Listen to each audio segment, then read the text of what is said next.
Bismillahirrahmanirrahim. Assalamualaikum warahmatullahi wabarakatuh.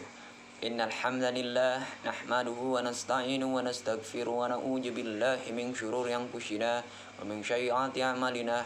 May yahdihillahu fala mudilla lahu wa may yudlil fala hadiyalah. Asyhadu an la ilaha illallah wahdahu la syarika lahu wa asyhadu anna Muhammadan abduhu wa rasuluhu. Amma ba'd. Segala puji bagi Allah, Sang Penguasa alam semesta. Semoga salawat serta keselamatan tercurahkan selalu kepada Nabi dan Rasul termulia Nabi besar Muhammad sallallahu alaihi wasallam dan para sahabatnya semuanya. Amin ya robbal alamin.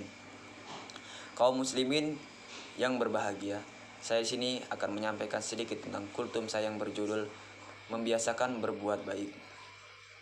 Dalam suatu hadis qudsi, Allah Subhanahu wa taala berfirman, "Jikalau seseorang hamba itu mendekat padaku sejengkal, maka aku mendekat padanya sehasta. Dan jikalau ia mendekat padaku sehasta, maka aku mendekat padanya sedepah. Jikalau hamba itu mendatangi aku dengan berjalan, maka aku mendatangi dengan bergegas." Hadis riwayat Bukhari. Di dalam melihat jalan hidup masyarakat di sekitar kita, bisa kita lihat bahwa beberapa orang mempunyai kecenderungan tertentu. Orang yang biasa berbuat maksiat, maka dari hari ke hari dia akan semakin terjerumus ke dalam lembah yang hitam. Sebaliknya, orang yang suka sholat berjamaah ke masjid, maka dia akan ramah ke tetangganya, rutin berinfak, dan bahagia kehidupan keluarganya. Semakin seseorang memperbanyak dan membiasakan berbuat baik, maka semakin banyak terbuka pintu-pintu kebaikan yang lain. Hal ini sesuai dengan hadis qudsi di atas bahwa semakin tinggi intensitas dan kualitas ibadah kita kepada Allah Subhanahu wa taala, maka semakin dekatlah kita dengannya. Salah satu kunci kesuksesan hidup kita adalah bagaimana kita membiasakan berbuat baik. Semakin kita terbiasa berbuat baik, maka semakin mudah jalan kita untuk mencapai kebahagiaan hidup. Agar manusia terbiasa beribadah, maka beberapa ibadah dilakukan berulang dalam kurun waktu tertentu. Seperti sholat 5 waktu dalam sehari, puasa sunnah 2 kali seminggu, dan sholat Jumat sekali sepekan. Permasalahan awal yang biasanya ditemukan dalam melakukan suatu, yaitu dalam memulainya. Memulai suatu aktivitas terkadang lebih berat dibandingkan ketika melaksanakannya. Maka kita mendorong mobil yang mogok akan diperlukan tenaga yang besar saat sebelum mobil bergerak. Setelah mobil bergerak diperlukan daya dorong yang kecil. Ada juga sifat kita yang menunda perbuatan baik, padahal perbuatan baik janganlah ditunda. Kalau kita ada keinginan untuk menunda, maka tundalah untuk menunda. Hal ini seperti yang disampaikan Rasulullah Sallallahu Alaihi Wasallam, bersegeralah untuk beramal, jangan menundanya hingga datang 7 perkara. Apakah akan terus kamu tunda untuk beramal kecuali jika sudah datang?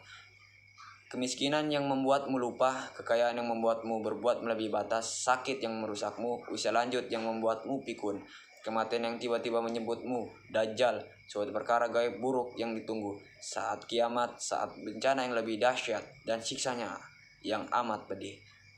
Hadis riwayat Tirmizi. Salah satu cara untuk mempermudah kita dalam memulai suatu amal ibadah adalah dengan mengetahui akan besarnya manfaat yang akan dirasakan. Segala hambatan atau godaan untuk tidak melaksanakan kebaikan tersebut akan bisa dilewatkan dengan keyakinan yang kuat. Oleh sebab itu, kita wajib mencari ilmu tentang fadilah, kelebihan dari suatu amalan atau ibadah. Bahkan untuk menguatkan hati, kita juga perlu mencari ilmu secara berulang kali. Bahkan beberapa pengulangan dalam Al-Quran digunakan agar manusia semakin ingat. Walaqad kharajna fi hadzal Qur'ani liyadzakkaru. Dan sesungguhnya dalam Al-Quran kami telah ulang-ulangi peringatan-peringatan agar mereka selalu ingat. Dan ulangan peringatan itu tidak lain hanyalah menambah mereka lari. Quran Surat Al-Isra ayat 41. Sekian kultum yang dapat saya sampaikan. Apabila ada tutur kata yang kurang berkenan, saya mohon maaf. Kepada Allah saya mohon ampun. Saya ucapkan ribuan terima kasih. Billahi fisabilil haq wastabaqul khairat nasrun minallahi wa fathun qarib fabasyirul mu'minin. Subhanaka Allahumma wa bihamdika asyhadu an la ilaha illa anta astaghfiruka wa atubu ilaik. Wassalamualaikum warahmatullahi wabarakatuh.